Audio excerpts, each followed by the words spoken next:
করতে পারে। তাহলে নাম তো আমরা করছি সবাই কম বেশি ভাই, কিন্তু সবার কি পাপ খরণ হচ্ছে ভাই?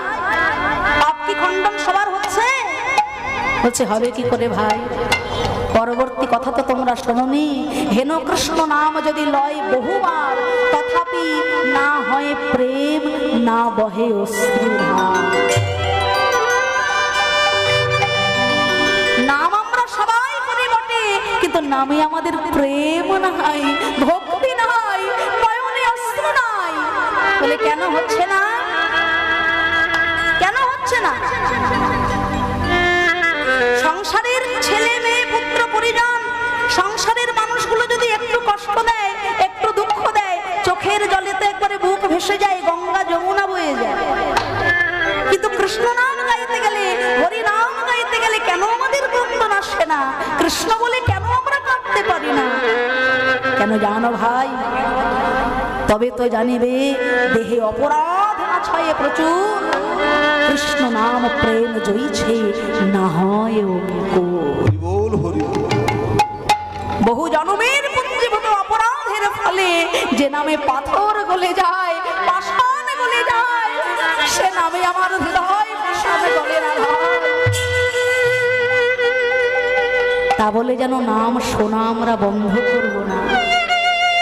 ওই নাম শুনতে শুনতে শুনতে শুনতে নামের কৃপা যেদিন হবে, এই হৃদয় রূপী বাগানে ফুলের বাগানে পরিণত করে নামই সে উদয় হয়ে জীবের সকল জ্বালা জনমের মতো। হরি বল, হরি বল। তাই নারদ মুনি চিন্তা করলেন যে যেখানে ভক্ত কাঁদে ভগবানের তরে, সেখানে তো আনন্দ থাকতে পারে না। তাই আজকে আমি যাব ওই দ্বারকায় শ্রী গোবিন্দের কাছে, সকল সংকেত আজ আমি ভালো করে জানিয়ে দেব। তাই নারদ মুনি আজকে চলেছেন শ্রীধাম বৃন্দাবন হতে। ওরে ওরে বিনা যন্ত্র বল তো দেখি, বল বল যন্ত্র রাধা নাম মন্ত্র, জাগ যজ্ঞ ব্রত কিছু না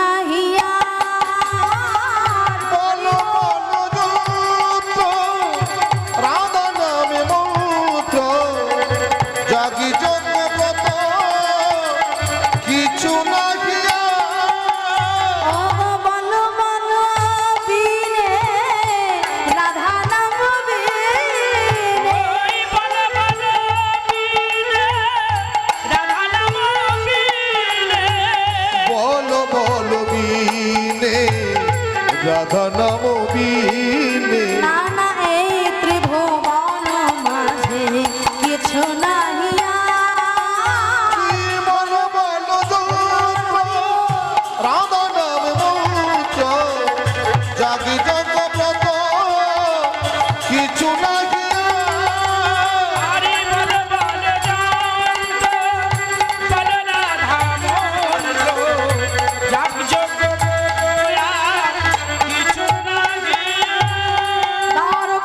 কৃষ্ণচন্দ্র কি, কৃষ্ণচন্দ্র কি, কৃষ্ণচন্দ্র কি। চমকে উঠলেন শ্রী গোবিন্দ। নারদ মুনি আপনি এসেছেন? হ্যাঁ কৃষ্ণ জনার্দন। ত্রেতায় রাম রাজা ছিল, অশ্বমেধ যজ্ঞ কইল। ত্রেতায় রামে রাজা ছিল, অশ্বমেধ যজ্ঞ কইল। ত্রেতায় রামে রাজা ছিল, অশ্বমেধ যজ্ঞ কইল। দান ব্রত বলছে ত্রেতা যুগে শ্রী রামচন্দ্র যখন অযোধ্যার রাজ সিংহাসনে বসেছিলেন। কুমাইরা, ত্রেতা যুগে শ্রী রামচন্দ্র যখন অযোধ্যার সিংহাসনে বসেছিলেন, আপনারা জানেন তো 14টা বছর ধরে বনে বনে কত কষ্ট করেছিলেন। ভগবান হয়েও তিনি জগৎকে শিক্ষা দিলেন যে এই জগতে জন্মগ্রহণ করলে বলে সুখ দুঃখ মিলিয়েই জীবন। সবাই যে সুখে থাকবো, সব সময় আনন্দে থাকবো তা নয়, জীবনে অনেক দুঃখের সম্মুখীন আমাদের হতে হয়। তা ভগবানও নিজের জীবন দিয়ে তা জগৎকে বুঝিয়ে দিয়ে গেছে। তা আপনারা তো সবাই সবাই জানেন 22শে জানুয়ারি, এই তো দুদিন পর না একদিন পর, দুদিন পর অযোধ্যায় রামলালার মন্দির উদ্বোধন হচ্ছে। তাই সবাই মিলে একবার প্রেম সে বলবে জয় শ্রীরাম, জয় শ্রীরাম, জয় শ্রীরাম, জয় শ্রীরাম। জয় শ্রীরাম। আজকাল তো বাবা এই জয় শ্রীরাম বলতেও ভয় লাগে। কি আবার কথা দিয়ে ভাববে যে আমরা, হ্যাঁ, সেখানেও ভয়। নামের মধ্যে আজকে রঙের দাগ লেগে গেছে বাবা, কিন্তু নাম সবার ঊর্ধ্বে, এই নামে কোনো রঙের দাগ লাগাতে নেই। আমরা হলাম নির্দল, কোনো দলের হয়ে আমরা চলি না। যে দলে আমাদের ভালোবেসে ডাকবে আমরা সেই দলের কাছে গিয়ে হরি নাম শোনাবো। তাই কোনো দলে আমরা থাকি না, কিন্তু একটা কথা না বলে পারছি না, অযোধ্যায় মর্যাদা পুরুষোত্তম শ্রী রামচন্দ্রের জন্মভূমি, কিন্তু সেই স্থানে এতদিন পর্যন্ত যেভাবে ভগবানের মন্দির হবার কথা, রাজার মন্দির তো যেমন তেমন হবে না বাবা, রাজার মন্দির রাজার মতোই হবে, সেইভাবে কিন্তু অযোধ্যায় রাম মন্দির ছিল না। কিন্তু ভক্তকে দিয়ে ভগবান তার নিজের কাজ নিজেই করে নিয়েছে। এটা আমাদের আনন্দের বিষয়, গর্বের বিষয় যে আমরা বেঁচে থাকলে রামলালার মন্দির আমরা দর্শন করে যেতে পারি। এটা আমাদের পরম সৌভাগ্যের ব্যাপার। হরি বল। এটা কম সৌভাগ্যের কথা নয়। আমরা বলতে পারবো আমাদের পরবর্তী প্রজন্মকে যে যখন রামলালার মন্দির তৈরি হয়, আমরা সবাই দেখেছি রামলালার মন্দির, সবাই কাছে গিয়ে না দেখতে পারলেও টিভির মাধ্যমে, ইউটিউবের মাধ্যমে, আজকাল ইউটিউবের এই জমানায় প্রত্যেকে আমরা এত সুন্দরভাবে সমস্ত কিছুটা নিজের ঘরে বসে দেখতে পাই। এই যে কীর্তন, এই যে এত কীর্তনিয়া, এত লীলা কীর্তন, পালা কীর্তন, আগেকার দিনে কীর্তনিয়া খুঁজতে আমাদের বড় অসুবিধা হতো, কিন্তু আজকাল ভক্তরা ঘরে বসেই ইউটিউবের মাধ্যমে কোন কীর্তনিয়া কেমন গাইছে আমরা সেটা ভালো করে দেখতে পাচ্ছি এবং তাদের সঙ্গে যোগাযোগও করতে পারছি। কত সুবিধা এই ইউটিউবের মাধ্যমে আমরা এই রামলালার মন্দিরও দর্শন করতে পারছি, আবার টিভির মাধ্যমে রামলালাকে দর্শন করতে পারছি। তাই ভগবানের যে জন্মস্থান, জন্মভূমি, ভগ্ন দশায় ছিল সেখানে মন্দির, ভক্তকে দিয়ে ভগবান নিজেই তৈরি করে দিয়েছেন রামলালার মন্দির। তাই সবাই মিলে আমরা প্রেম সে বলবো জয় শ্রীরাম, জয় শ্রীরাম, জয় শ্রীরাম, জয় শ্রীরাম। তাই ত্রেতা যুগে রামচন্দ্র যখন 14 বছরের জন্য বনবাসে যাচ্ছিলেন, প্রজাগণ তো রামচন্দ্রকে প্রাণ দিয়ে ভালোবাসতেন। তা প্রজাগণ বলেছিলেন, হে প্রভু, তুমি যদি চলে যাও বনে বনে কষ্ট করতে, আমরাও ঘরে থেকে সুখ ভোগ করব না, আমরা সবাই তোমার সঙ্গে বনে চলে যাও। তুমি যদি বনে যাও, আমরা সবাই তোমার সঙ্গে বনে যাব, আমরা কেউ ঘরে থাকবো না। ভগবান বললেন, পিতৃসত্য পালনের জন্য আমায় বনবাসে যেতে হবে। পিতৃসত্য পালন, আজকের দিনে এমন ছেলে হবে বাবা? পিতৃসত্য পালনের জন্য 14 বছর বনবাস আজকের দিনেও হয়, কিন্তু ঘটনাটা একটু উল্টো হয় বাবা। সেদিন বাবার কথায় ছেলে গিয়েছিল বনবাসে, আজকে ছেলের কথায় শত শত বাবা চলে যায় বৃদ্ধাশ্রমে। ঘটনাটা আজও হয়, কিন্তু উল্টো ঘটনা হয়। তাই সেদিন মর্যাদা পুরুষোত্তম শ্রী রামচন্দ্র বলেছিলেন যে দেখো, প্রাণ যায় পর বচন না যায়। পিতৃসত্য আমার বাবার মুখের কথা আমার কাছে ধর্ম, আর এই ধর্মকে রক্ষা করার জন্য আমাকে 14 বছর বনবাসে যেতে হবে। 14 বছরের একদিন আগেও যদি আমি চলে আসি, পিতৃসত্য আমার পালন হবে। তাই তোমরা যত নরনারী সবাই ঘরে ফিরে যাও, যথা সময়ে আমি আবার তোমাদের সামনে এসে দাঁড়াবো, তোমাদের সবাইকে দেখা দেব। তা সবাই ফিরে গিয়েছিলেন ঘরে। 14 বছর বনবাস জ্ঞাপন করার পর পরমেশ্বর ভগবান শ্রী রামচন্দ্র যখন গৃহে ফিরছিলেন, ঘরে ফিরছিলেন, দেখছেন একটি বৃক্ষের নিচে শত শত মানুষ দাঁড়িয়ে আছে। ভগবান বললেন, হ্যাঁ গো, এই গাছের তলায় চোখের জলে ভেসে হাত জোড় করে আমায় ডাকছো, তোমরা কারা? তখন সেই শত শত মানুষ বলেছিল, প্রভু আমরা হলাম বৃহন্নলা। তুমি বনে যাওয়ার পর থেকে 14 বছর ধরে এই গাছের তলায় আমরা তোমার জন্য আশা পথে নয়ন দিয়ে তাকিয়ে আছি। বলে কেন? আমি তো বলেছিলাম তোমাদের ঘরে ফিরে যেতে, তোমরা কেন যাওনি? প্রভু তুমি বলেছিলে যত নর নারী সবাই ঘরে ফিরে যাও, কিন্তু আমরা তো নারীও নই আর নরও নই। তুমি বলেছ যত নর নারী ঘরে চলে যাও, কিন্তু নর নারী আমরা তো কিছুই নই। তাই তোমার মুখের বাক্য রাখার জন্য 14 বছর ধরে অপেক্ষায় আমরা দিন গুনছি। ভগবান বললেন, তোমরা আমাকে এত ভালোবাসো, আমার কথা রাখতে তোমরা 14 বছর জন্য আমার কাছে অপেক্ষা করছো। আমি তোমাদের সবাইকে আশীর্বাদ করলাম। ভক্তিযুক্ত চিত্তে তোমরা যদি কাউকে আশীর্বাদ করো, সেই আশীর্বাদ কাজে লাগবে। আর ব্যথাযুক্ত চিত্তে তোমরা যদি কাউকে অভিশাপ দাও, সেই অভিশাপ কার্যকরী হবে। তাই গৌর হরি বল। বল হরি বল। সেই জন্য আমরা পথে ঘাটে দেখি না, বৃহন্নলাদেরকে আমরা অর্থ দিয়ে তাদের কাছ থেকে আমরা আশীর্বাদ প্রাপ্ত হই। এরা ভগবানের আশীর্বাদ প্রাপ্ত, সেই জন্য সবাই এদের এত মান। তাই আমাদের বড় আনন্দের ব্যাপার, মর্যাদা পুরুষোত্তম শ্রীরামচন্দ্রের শ্রীরাম লালার মন্দির উদ্বোধন হচ্ছে। সবার আনন্দের ব্যাপার, সবাই আমরা প্রাণ করে তার কথা শুনব। এই ভগবান শ্রী রামচন্দ্র 14 বছর বনবাস জ্ঞাপন করে যখন ফিরে এসেছিলেন অযোধ্যায়, বসেছিলেন রাজ সিংহাসনে, তিনি একটি যজ্ঞ করেছিলেন, তার নাম হলো অশ্বমেধ যজ্ঞ। তাই হে কৃষ্ণ জনার্দন, কুরুক্ষেত্রের যুদ্ধ মেদিনীর রক্তার্ত মেদিনী, আবার ওই ব্রজবাসীদের চোখের জল কিছুই বিফলে যাবে না। তাই তোমার চরণে নিবেদন জানাই, বলি তোমায় যজ্ঞ করতে হবে, তোমায় যজ্ঞ করতে হবে, তোমারই যোগ্য করিতে হবে, তোমায় যজ্ঞ করতে হবে। শোনো হে শ্যাম তোমায় বলি, তোমায় যজ্ঞ করতে ও হবে। শোনো কেশব তোমায় বলি, তোমায় যজ্ঞ করতে হবে। তোমায় যজ্ঞ করতে হবে, আর সেই যজ্ঞটা হবে কি? দান ব্রত যজ্ঞ। যজ্ঞটা হবে কোন জায়গায়? না, প্রভাসের তীরে যজ্ঞ হবে।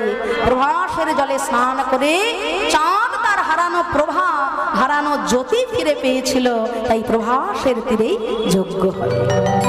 তাই গোবিন্দ আমার সবার জন্য চিঠি লিখে দিলেন। দেব দেবী গন্ধর্ব কিন্নর প্রথমেই চিঠি লিখলেন দেবাদিদেব যজ্ঞেশ্বর মহাদেবের কাছে। কেননা শিবহীন যজ্ঞ বড় ভয়ঙ্কর। শিবহীন যজ্ঞ করতে গিয়ে শিব ঠাকুরের শ্বশুর মশাই মাথাটাই তার কেটে বাদ চলে গেছিল, শেষে ছাগ মুন্ড এনে দিতে হয়েছিল। তাই আমার ভগবান আগেই লিখলেন যজ্ঞেশ্বর মহাদেবকে চিঠি। দেব দেবী গন্ধর্ব কিন্নর সবার নামে চিঠি লিখে দিলেন। দাদা বলাই বলে ভাই কানাই রে, দেব দেবী গন্ধর্ব কিন্নর সবার নামে তো চিঠি লিখেছ ভাই। একটু সংক্ষেপে লীলা বর্ণনা করছি, সবাই তো বুঝতেই পারছেন যে এত শীত পড়েছে, ভক্তরা কষ্ট করে থাকতেও পারছে না। তা সেই জন্য এই প্রহারযোগ্য লীলাটা তো অনেক বড়, কিন্তু আমরা সংক্ষেপে লীলা বর্ণনা করব। বেশিক্ষণ সময় আমরা নেব না, 10:30 পর্যন্ত। তা 10:30 পর্যন্তই লীলা হবে, আর একটু আগে শুরু করলে আমাদের ভালো হতো। তা যাই হোক, বেশি সময় তো নেব না, এইটুকু সময়ের মধ্যে বাবা কেউ যেন একেবারে আসরটা ফাঁকা করে দেবেন না। হ্যাঁ হ্যাঁ হ্যাঁ হ্যাঁ, কেননা এই যে লীলা বর্ণনা হচ্ছে হচ্ছে এখনো কিন্তু রাধা কৃষ্ণের মিলন হয়নি। এই মিলনের আগে রাধা গোবিন্দকে বাইরে রেখে যদি আপনারা ঘরে চলে যান, ঘরে গিয়ে যদি কোনো বিপদ ঘটে যায়, সেখানে কিন্তু আমাকে দায়ী করলে হবে না। তাই রাধা গোবিন্দের মিলন দর্শন করে কেউ যেন ঘরে যাবেন না। কিছুক্ষণ মাত্র, বেশিক্ষণ সময় নেব না। তাতে যদি সারা রাত পারও হয়ে যায়, তবু আমরা 10:30 পর্যন্তই লীলা আস্বাদন করব। চলুন সবাই মিলে আনন্দিত চিত্তে আস্বাদন করব। ভগবান যজ্ঞের জন্য সবাইকে চিঠি লিখলেন। দাদা বলাই বলে ভাই কানাই রে, যাদের কোলে পিঠে আমরা বড় হল, সেই মাতা যশোমতী পিতা নন্দের নামে তো কোনো চিঠি নয়। গোবিন্দ আমার কেঁদে বলে দাদা গো, দেব দেবী গন্ধর্ব কিন্নর সবার নামে চিঠি লেখার মতো যোগ্যতায় আমি অর্জন করেছি দাদা, কিন্তু মায়ের কাছে ক্ষমা চাওয়ার মতো আমি যে ভাষা খুঁজে পেলাম না। আমি ভাষা পেলাম না দাদা, ভাষা খুঁজে পেলাম না দাদা। আমি কি বলি ক্ষমা চাইব, তবুও না লিখলে নয়। তাই দাদা বলাই বলে দিচ্ছে না রে, গোবিন্দ লিখছে। দেব দেবী গন্ধর্ব কিন্নর, মা যশোদা, পিতা নন্দ, রাধা রানী, সখাগণ সবাইকে চিঠি লিখল। আর সেই নিমন্ত্রণ পত্র পেয়ে নারদ মুনি সবার দ্বারে দ্বারে বিলিয়ে দিয়ে এলেন মধুময় বৃন্দাবনের দিকে। দেখলেন শ্রীদাম শাখা পটেতে প্রাণ গোপালে, দেখে শ্রীরাম সখা পটেতে শ্যামের মূরতি করে পাপা পাপা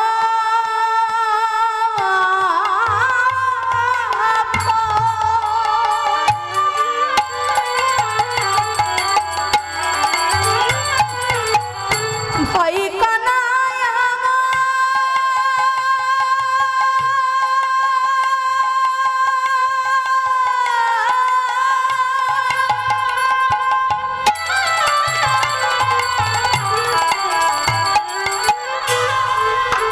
যখন ছিলেন রাখাল রাজা, তখন ছিল জনশোনা। আজ দ্বারকার রাজা হয়েছ তুমি। একদিন তোমায় এঠো ফল খাওয়াইছি বলে বুঝি সেই অভিমান করে তুমি ব্রজ ছেড়ে চলে গেলে। এই যমুনার জল হাতে লয়ে আমরা প্রতিজ্ঞা করব, বৃন্দাবনের মাটি ছুঁয়ে আমরা প্রতিজ্ঞা করলাম, চন্দ্র সূর্য সাক্ষী রেখে কথা দিলাম, আবার যদি তুমি কোনোদিন বৃন্দাবনে ফিরে আসো, ওরে ভাই কানা,